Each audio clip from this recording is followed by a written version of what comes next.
Philippe, what did you think you needed more in the transfer window? What do you think the squad that you didn't get?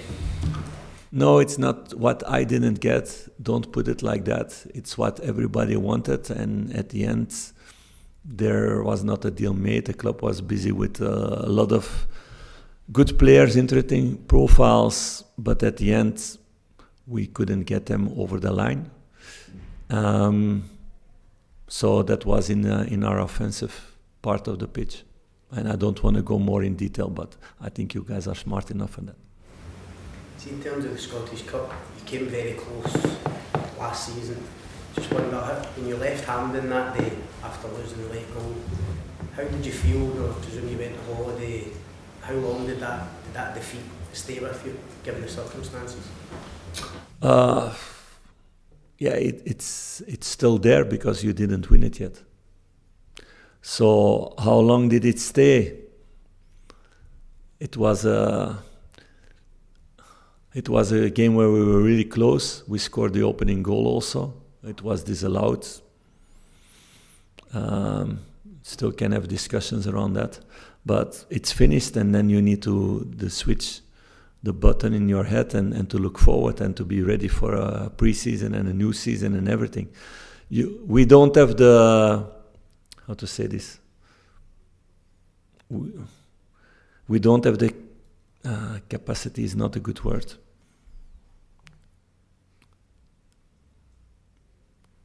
For us as staff or players, we cannot live a life as a fan to be days or weeks sick and to stay sick of it and to be focused on that, because then you're not ready for the next assignment that you have.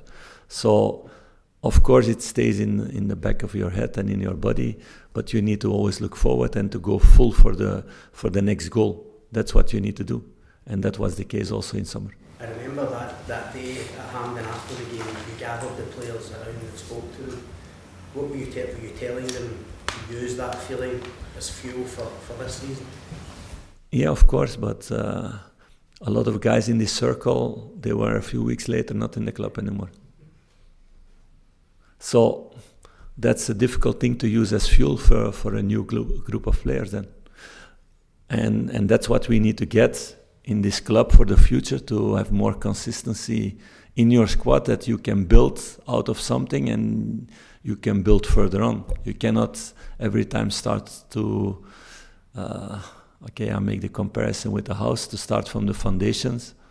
Again, like we had to do this season, to start really from foundation with a few things, and then to build a house, and then afterwards, when you build two stories, then to wipe it off again and start from foundation again. So those things are really important. What I explained in the beginning of the season, you need to create with players also experiences together. You need to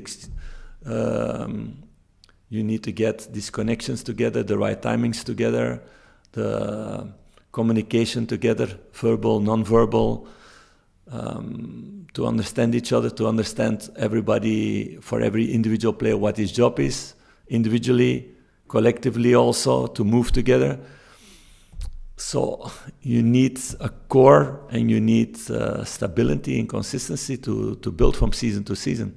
Some clubs have done that really well and they get the benefits out of that, but it's a major part of football. Every team where I was successful in the past was always when we were 2-3 years together as a group of players, not with all 11, but at least with 7-8. And it's an important part of the business that cannot be underestimated. When you were at Monaco, you were knocked out of the French Cup by a team from the second tier.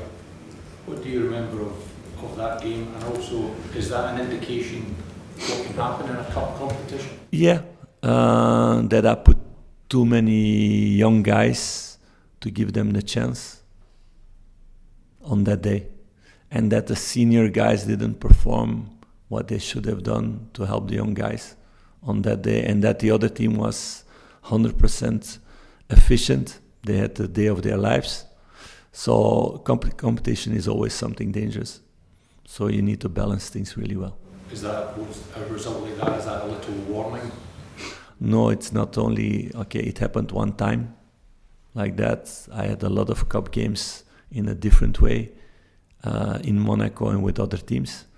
But it's something that happens every season in every league, for sure. So no, we are very ambitious for this game on Sunday, and we respect Queen's Park. So we will have the same preparation that we have against Manchester United or against Tottenham. It will be the same kind of preparation. You say you respect Philippe. What do you expect from them? I read that they're not going to park the bus, so that they're going to go full into the fight to get the results. So that's what I expect then. But it can be the buzz also, so we will see at the end. And it's a team who can do good offensive actions. They have also really good, interesting set pieces that they clearly train on a lot. So they're going to count on the counter attacks and on the set pieces for sure in this game, and we need to be very focused on that. How beneficial is it to have the next 2 midweeks with no match? It's a difficult question because we were on a stride and the team was getting used to that every 3 days, and bodies need to adapt. I had it also in the past that the first year it was difficult and the second year it became more easy, and you go in that stride. So now we had to do different things, but I can tell you it was a really tough training session yesterday, what was normally our match day for the team. But in the minds, they need to put that effort in on the training pitch. So they need to get used to that. But it doesn't mean that these weeks become relaxing weeks. It's not good for their bodies. So we're still developing players, making them better. We're not in a part of the season where you can lower the load to get freshness. No, they still need to become stronger. So we're working on that this week, and it will be next week the same. And in the weeks to come where we only have one game. Last couple, guys. Because of the situation in the league, does it feel like there's even more importance, more emphasis on this competition for Rangers? No, for me the league stays the same importance. It's about winning every game. And then you need to see at the end of the season where you're going to finish with that. So everything still can happen. I'm going for that. You mentioned earlier about your previous cup experiences. Do you think that that's an indication sort of the team you're going to put out on Sunday? A more stronger team and not use younger players? I didn't say that because it's part of the story also, and what we need to do is giving chances to young players to develop themselves. So if I don't give them minutes, they cannot develop. But it will be for sure a mix of things. So that they are surrounded also by enough experience.